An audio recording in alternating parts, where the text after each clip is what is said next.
नमस्कार, किस्सा यूपी का देख रहे हैं आप और मैं हूं आपके साथ दिव्या सिंह। भारतीय जनता पार्टी के नेता नरेंद्र मोदी, जो देश के प्रधानमंत्री भी हैं, उनकी लोकप्रियता को लेकर कई राष्ट्रीय और अंतर्राष्ट्रीय सर्वे हो चुके हैं। वहीं एक सर्वे में भाग लेने वाले ज्यादातर लोगों ने भारत के प्रधानमंत्री के लिए अगली बार भी नरेंद्र मोदी का ही समर्थन किया।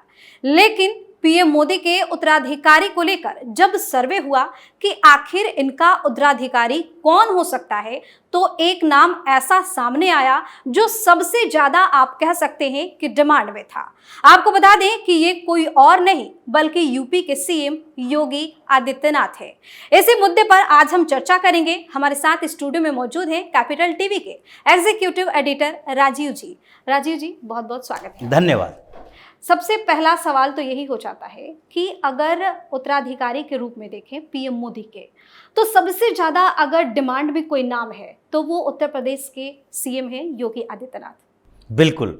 और ये जो सर्वे अभी आया, जिस सर्वे में बात की गई थी कि प्रधानमंत्री नरेंद्र मोदी अगर पीएम के उम्मीदवार ना हो तो प्रधानमंत्री नरेंद्र मोदी को छोड़कर और कौन कौन से नेता हैं जिनकी लोकप्रियता ज्यादा है, कम है, उसमें सिर्फ भारतीय जनता पार्टी के नेताओं की बात नहीं थी, बल्कि बात थी भारतीय जनता पार्टी के विरोधी पार्टियों की भी। ममता बनर्जी, अरविंद केजरीवाल, राहुल गांधी, प्रियंका गांधी, इस सर्वे में सबका जिक्र किया गया था। उसमें योगी आदित्यनाथ का भी नाम था भारतीय जनता पार्टी की तरफ से। राजीव जी की पक्ष और विपक्ष दोनों तरफ से नामों की लिस्ट थी। बिल्कुल। और ये नाम इसलिए रखा गया था कि अगर पीएम मोदी संन्यास लेते हैं तो भारतीय जनता पार्टी की बात नहीं है, बल्कि पूरे हिंदुस्तान की सियासत में जितनी पार्टियां हैं सब में सबसे ज्यादा लोकप्रिय कौन हो सकते हैं पीएम कैंडिडेट के तौर पर। और उसमें जब सर्वे की रिपोर्ट आई, चौंकाने वाले थे,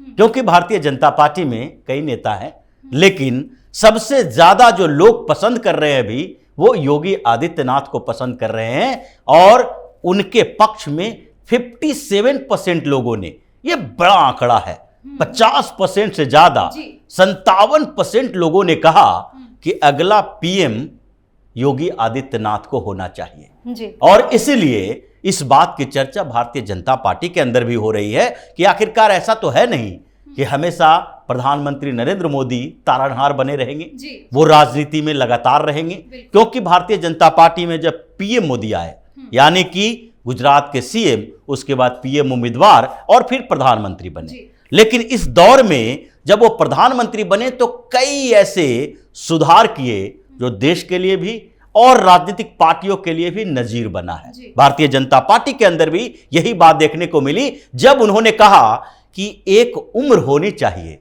किसी भी संवैधानिक पद पर रहने के लिए, सक्रिय राजनीति में के लिए भी एक उम्र होनी चाहिए। और 75 ईयर्स की बात यहां पर की गई, इसलिए कि 75 साल के बाद वो एक्टिव नहीं रह पाते हैं, इस पर सवाल भी उठे थे। इस पर विपक्षी पार्टियों ने भी कहा कि जो पुराने नेता भारतीय जनता पार्टी के हैं, जिनमें से कुछ लोगों ने नरेंद्र मोदी को पीएम उम्मीदवार बनने का विरोध किया था, उसमें से लाल कृष्ण आडवाणी का भी नाम आया था, मुरली मनोहर जोशी का भी नाम आया था, कि इन लोगों को साइड करने के लिए प्रधानमंत्री नरेंद्र मोदी ऐसे सुधार की बात कर रहे हैं कि ये जो 75 साल से ऊपर के हैं वो मार्गदर्शक मंडल में रहें, यानी हमारा मार्गदर्शक बने रहें, सक्रिय राजनीति में न रहें। आडवाणी जी सक्रिय राजनीति में नहीं है, मुरली मनोहर जोशी सक्रिय राजनीति में नहीं है, लेकिन भारतीय जनता पार्टी के आइडियोलॉग में है।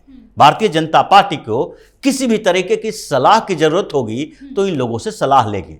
यह विपक्षी पार्टियों का एक तरीका था कि ये एक ऐसा परसेप्शन क्रिएट करो कि जब से मोदी आए हैं अपने सारे उन लोगों को किनारा कर रहे हैं जो कि किसी मंच पर कभी भी किसी स्तर पर इनका विरोध किए हों, लेकिन बात उसकी नहीं थी। अब बात यहां है कि जब पीएम मोदी ने अपनी पार्टी में सुधार की बात की, ये वार रखा कि 75 साल के बाद आप एक्टिव पॉलिटिक्स में न रहें, तो कांग्रेस में भी ये इस बात की चर्चा हुई।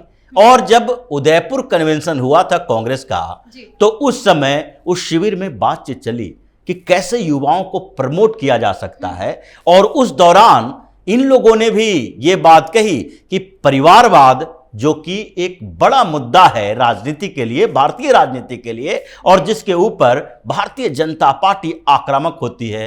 पीएम मोदी और अमित शाह लगातार हमला करते हैं कि जितनी रीजनल पार्टियां हैं परिवारवादी है, और कांग्रेस एक प्राइवेट लिमिटेड कंपनी है जिसके सीईओ होते हैं, अध्यक्ष नहीं होते हैं, क्योंकि किसी राजनीतिक पार्टी का अध्यक्ष तो चुनाव से होगा। यहां पर तो ये खानदानी है, जैसे कि अंबानी की कंपनी है तो धीरू भाई अंबानी के बाद अनिल अंबानी, मुकेश अंबानी ही होंगे, मुकेश अंबानी के बाद आकाश अंबानी ही होंगे, उनके बेटे के हाथों में ही जाएगी। वो बोर्ड ऑफ डायरेक्टर तय नहीं करेगा क्योंकि उनका शेयर सबसे ज्यादा है। इसी तरीके से कांग्रेस पार्टी को प्राइवेट लिमिटेड कंपनी कहने का मतलब यही है कि जब तक गांधी परिवार का कोई व्यक्ति, जो गांधी नेहरू परिवार है, उसका कोई व्यक्ति अगर एक्टिव है तो इसका मतलब है कि कांग्रेस का अध्यक्ष वही होगा। अभी जो मल्लिकार्जुन खड़गे बने हैं वो सोनिया गांधी और राहुल गांधी की दया पर बने हैं। वो ऐसा नहीं है कि मल्लिकार्जुन खड़गे की औकात थी कि वो इनके खिलाफ जाके कांग्रेस का अध्यक्ष बन चुके होते। सोनिया गांधी जब थी अध्यक्ष बनी थी तो उस समय भी शरद पवार ने भी चैलेंज किया था, उसके साथ साथ पायलट ने भी चैलेंज किया था, जो सचिन पायलट के पिता थे। और इन लोगों ने, राजेश पायलट और शरद पवार जैसे लोगों की क्या औकात रही, राजनीति से अलग होते होते इन लोगों ने कांग्रेस ही छोड़ दिया। इसी तरीके से जब सीताराम केसरी की बात थी, जिसको सोनिया गांधी ने प्रमोट किया था, वो अध्यक्ष बने थे, उनकी कोई बड़ी भूमिका नहीं थी कांग्रेस में, लेकिन सोनिया गांधी ने कहा वो बन गए। उसी तरीके से प्राइम मिनिस्टर बनने की बात आई यूपीए के समय में, सोनिया गांधी ने कहा और मनमोहन सिंह प्रधानमंत्री बन गए, कठपुतली प्रधानमंत्री रहे।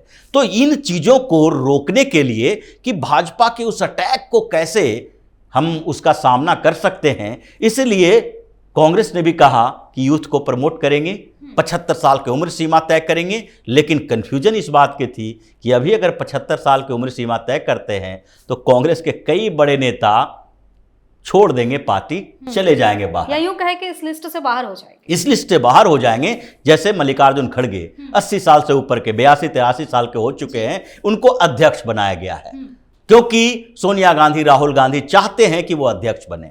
लेकिन ये सुधार की प्रक्रिया पीएम मोदी ने लाई है। इसी सुधार की प्रक्रिया में ये तो माना ही जा रहा है कि जब उन्होंने ये इनिशिएटिव लिया, जो खुद ही बोल रहे हैं, तो वो भी 75 साल के बाद राजनीति में नहीं रहेंगे, सक्रिय राजनीति में नहीं रहेंगे, उनको भी कभी न कभी संन्यास लेना है। बिल्कुल, तो ये जो करते रहेंगे पार्टी, बिल्कुल मार्गदर्शन करेंगे वो, लेकिन एक्टिव पॉलिटिक्स में नहीं रहेंगे। अब यही बात भारतीय जनता पार्टी में भी चर्चा हो रही है कि सर्वे जो आ रहा है, जो लोग मान रहे हैं कि पीएम मोदी के बाद भारतीय जनता पार्टी का वो कौन सा नेता है जो नेतृत्व कर सके, जो पीएम बनने की स्थिति में हो, जिसको लोग जानते हो, उसमें सीएम योगी आदित्यनाथ का नाम आया है कि 57% लोग चाहते हैं कि भारतीय जनता पार्टी का नेतृत्व यही करें, पीएम यही हो, पीएम के कैंडिडेट यही जी। हो। राजीव जी, एक सवाल है यहाँ पे और ये कि आखिर इतनी लोकप्रियता सीएम योगी की क्यों? देखिए, जिस तरीके से उत्तर प्रदेश जैसे राज्य में उन्होंने पूरे परिवर्तन किया, उत्तर प्रदेश के लिए सबसे बड़ा चैलेंज क्या था? ऐसे जो बिहार, उत्तर प्रदेश जैसे राज्यों के लिए सबसे बड़ी चुनौती जो है वो है लॉ एंड ऑर्डर की समस्या, जो प्रशासनिक विफलता दिखती रही है, जिसके ऊपर टैग लग चुका है कि यहां पर तो गुंडों मवालियों का राज होता है। और इसलिए बिहार और उत्तर प्रदेश जैसे राज्यों में बिजनेस आ नहीं पाते, रोजगार सृजित हो नहीं पाता, क्योंकि बिजनेसमैन तो तभी आएंगे जब उसको सरकार की तरफ से गारंटी मिलेगी कि हम कोई फैक्ट्री खोलने जा रहे हैं तो सरकार से अनुमति मिली है, उसके बाद एक और अनुमति की जरूरत है, और वो है वहां के लोकल गुंडों का, माफियाओं का। नहीं तो उसका फोन आएगा और आपको सबसे पहले उसका कमीशन देना पड़ेगा, फैक्ट्री बाद में आप लगाएंगे।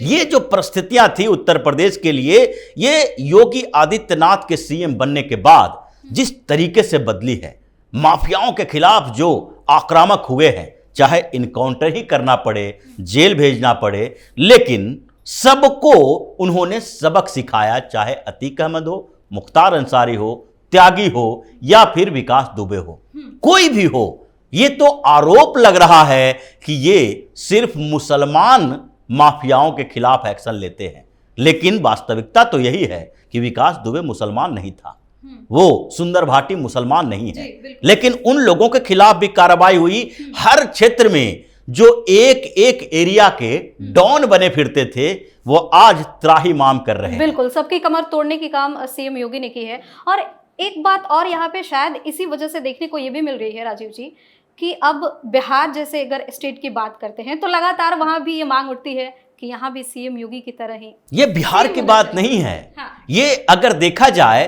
तो हिंदुस्तान के बाहर फ्रांस में अटैक होता है और वहां पर लोग कहते हैं कि यहां भी योगी मॉडल अपनाया जाए।